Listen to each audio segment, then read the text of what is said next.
Selamat menjalankan dan menunaikan ibadah puasa bagi kaum muslim.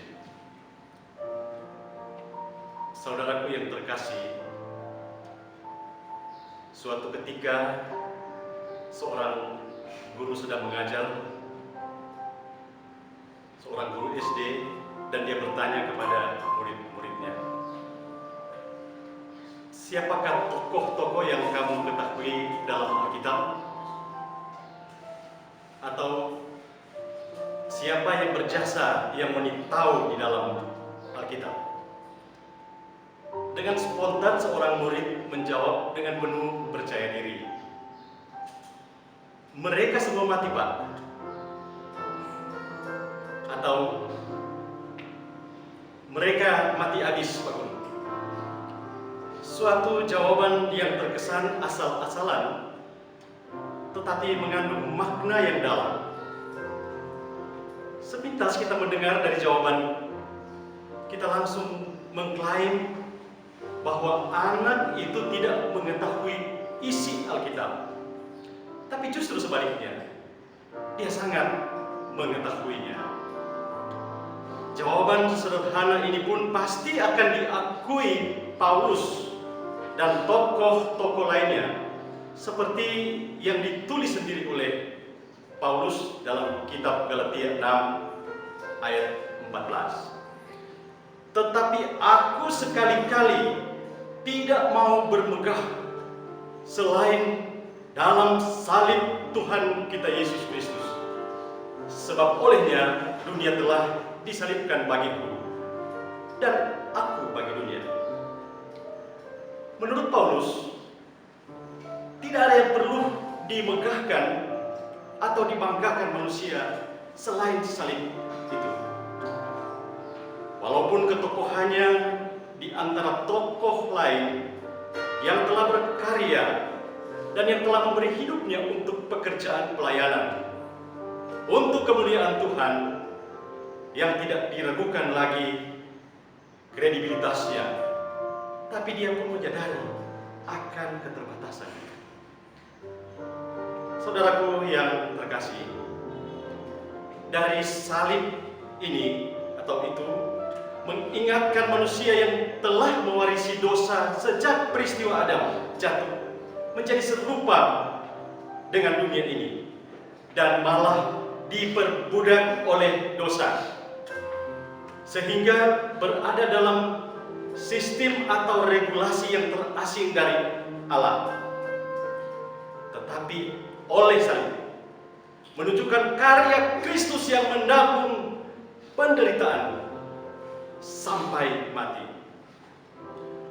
Olehnya orang percaya mengakui bahwa dunia telah terpaku melalui salib. Maut telah dikatakan, telah dikalahkan, sehingga manusia tidak lagi menjadi budak, tapi dikenakan fitrah dan citra Allah. Dikenakannya mahkota keselamatan dan jubah kerajaan surga untuk masuk ke dalam kerajaan. Salib ini juga merupakan bagian integral atau benang merah menuju pada kehidupan kekal. Dengan salib, orang percaya terhisap pada kematian Kristus, tapi juga terhisap juga dalam kebangkitan Kristus. Dengan demikian, Allah telah menganugerahkan kehidupan kekal kepada kita. Kita bisa bandingkan dalam 1 Yohanes 5 ayat 11. Inilah yang hendak dimegahkan dan dibanggakan, dan selain itu tidak ada lagi, apalagi disombongkan oleh manusia.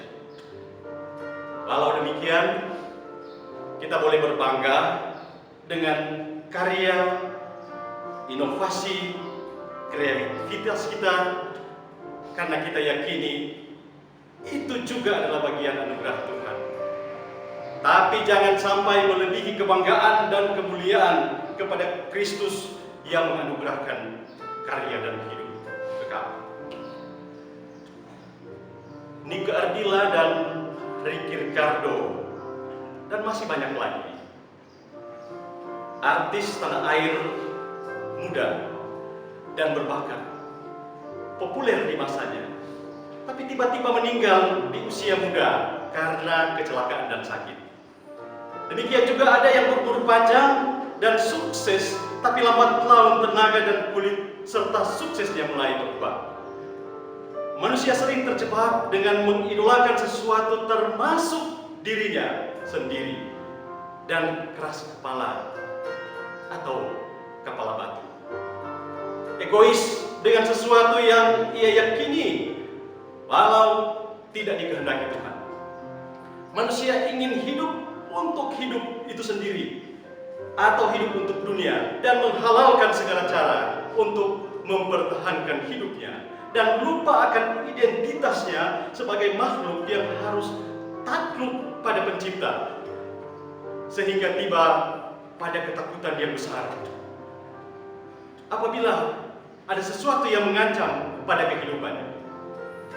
Semuanya mengindikasikan bahwa popularitas, paras cantik dan kegantengan, jabatan atau kedudukan, harta atau kemewahan, berpendidikan tinggi atau berilmu, dan seterusnya, semuanya terbatas dan tidak ada kekekalan. Pada saat yang sama, kita sedang bermegah dan terkonsentrasi pada suatu era yang kita bangga-banggakan dan dengung-dengungkan, yaitu era revolusi industri 4.0. Suatu kehebatan otak manusia yang dengan teknologi manusia dapat melakukan segala sesuatu, berdampak pada kecenderungan untuk menduduki posisi kehebatan dan kekuasaan Allah dalam Kristus.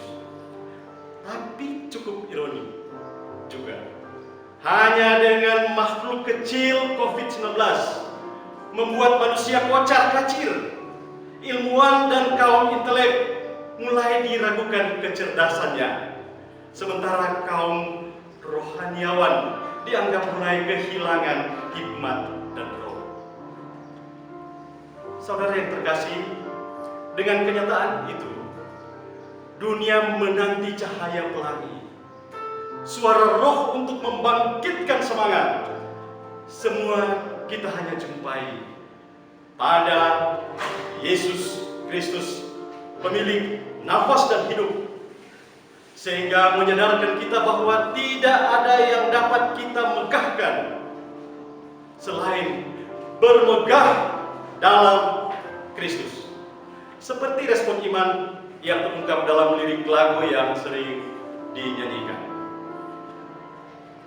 Sungguh ku bangga Bapa, punya Allah seperti Engkau. Sungguh ku bangga Yesus atas segala pengorbananmu. Tuhan memberkati.